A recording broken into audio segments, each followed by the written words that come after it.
Okay guys, so here we go. Let's try and get this eye drifted through this piece of steel. Welded a handle on the smallest one I had, the smallest pointiest one, and just started belting it. It's not kind of the best place to have the handle. Which was damned hot. So you'll maybe see in a minute it needs adjusting, but anyway, there's a start.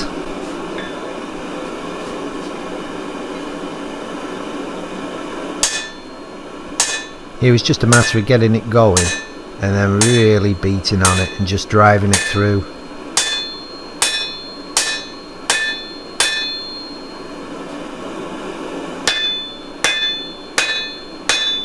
And I had a bucket of water just at the side of the anvil there, and I was just cooling that drift down each time, stop it getting too hot and distorting. And I made all these drifts from leaf spring, and it's pretty tough stuff.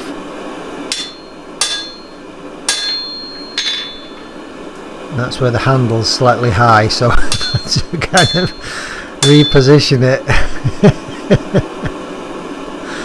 That's better. Put it in my leg. Can't do any damage there. I think at this point I was about halfway through on each side. It came out pretty easy, which I was pleased with. You see there. Not quite through.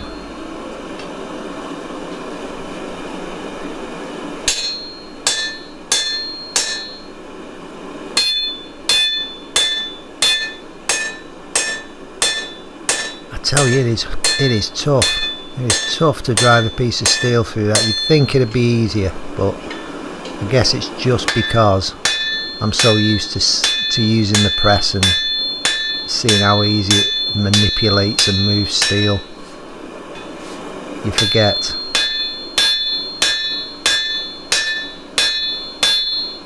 I think on this pass I'm through. I know it was stuck at this point. It was proper stuck in there, and he did a good bit of pounding to get it out.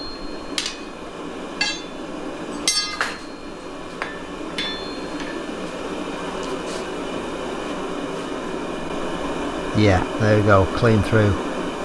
Now, also in hindsight,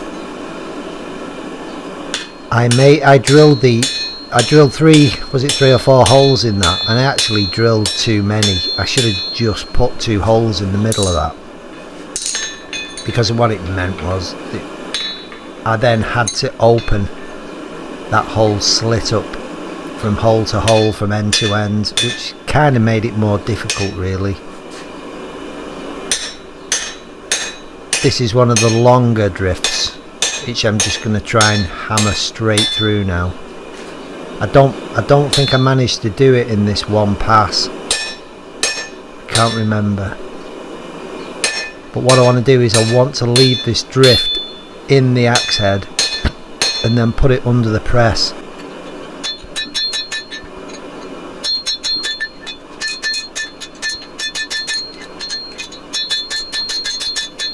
No. Just trying to get this thing out. That worked.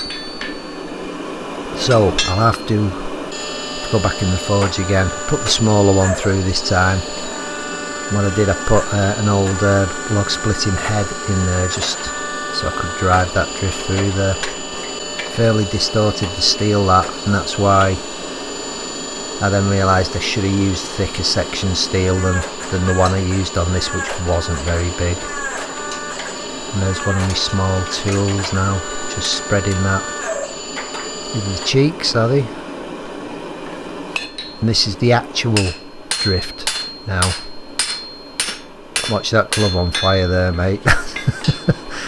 This is the actual drift that is going to form the shape of the eye in the axe now.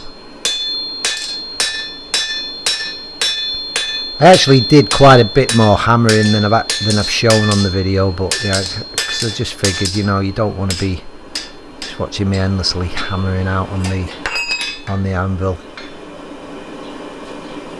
But it's there, and it's a good shape. I like it. I'm quite pleased there. I keep going at this for a fair while, just hammering that in, getting it deeper and deeper, and just spreading out them cheeks, just spreading them out, widening them out, making them thinner, and forming them to the profile of that actual drift.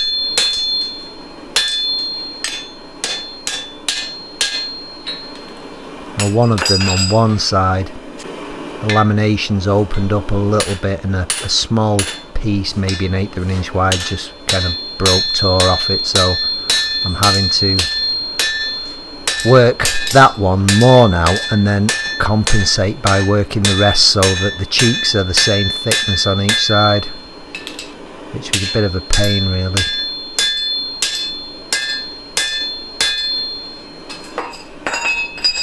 But at this stage the drift just falls out. It's great, no problem at all.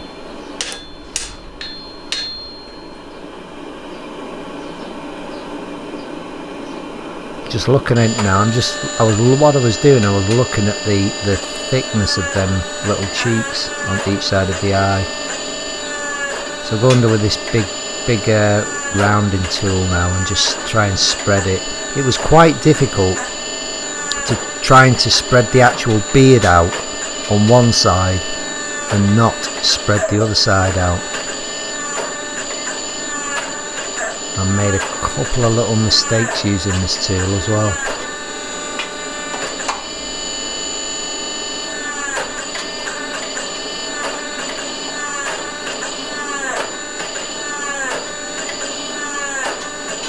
You're seeing there, that was it there. I've gone in with the edge of it, and I've put two little divots into the steel which went in quite deep, and come the final axe I wasn't actually able to grind them out. But just flatten this off here and just check the width on the, I've got a little kind of chalk template at the side of the anvil. I keep checking the axe against it, and then you can see how far it's spread kind of the bearded side out.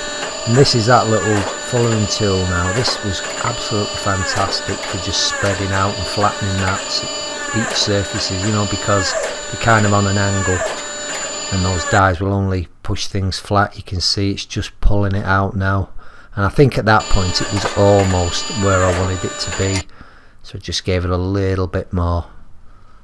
I was pleased with that. So I've got it on the anvil now, and it's just out of shot this, which is a shame. But what I'm doing here, I'm just kind of blending in the transition from the eye to the flat of the actual axe, and I'm doing it over the horn.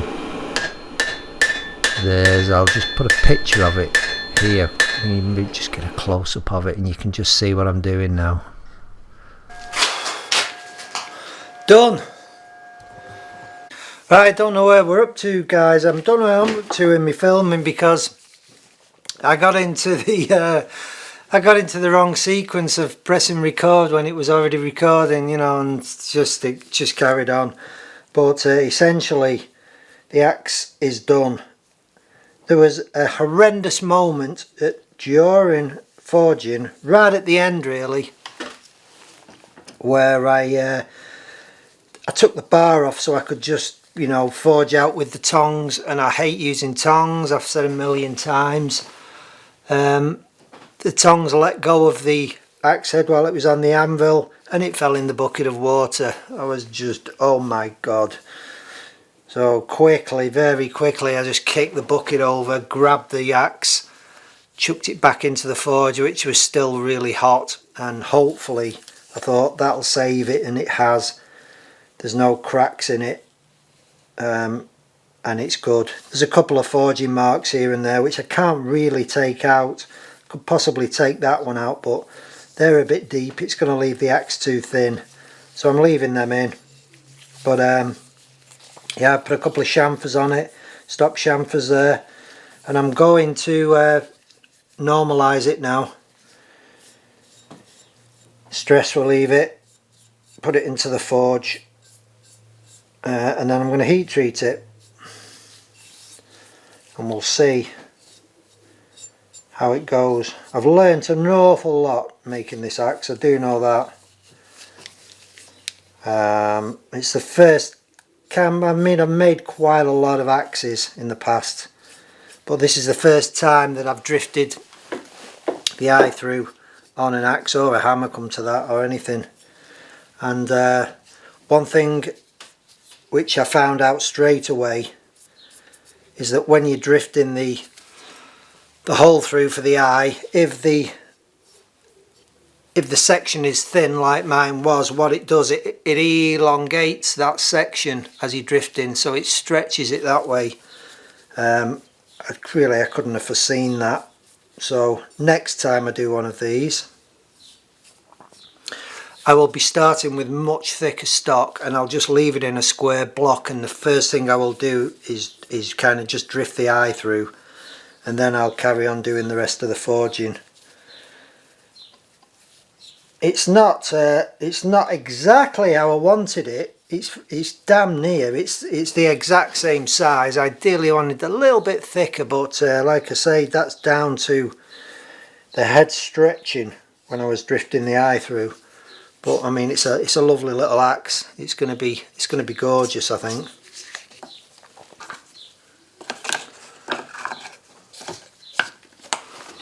Get a wire for that. Yeah, so that is it. The axe is ready for heat treat. I was kind of a bit handicapped again on this because my arm is still very painful.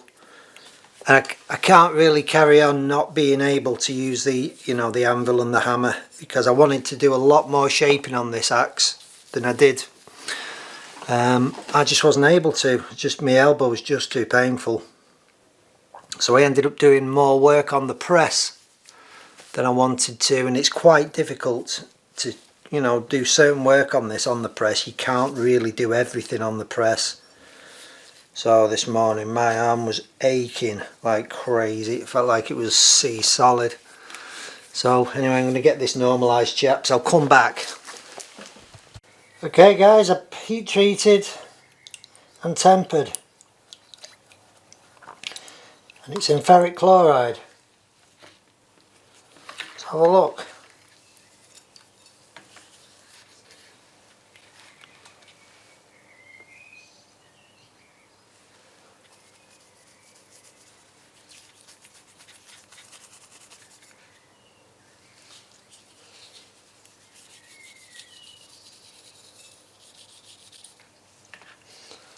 This will be the first of many etches on this axe. I'll give it three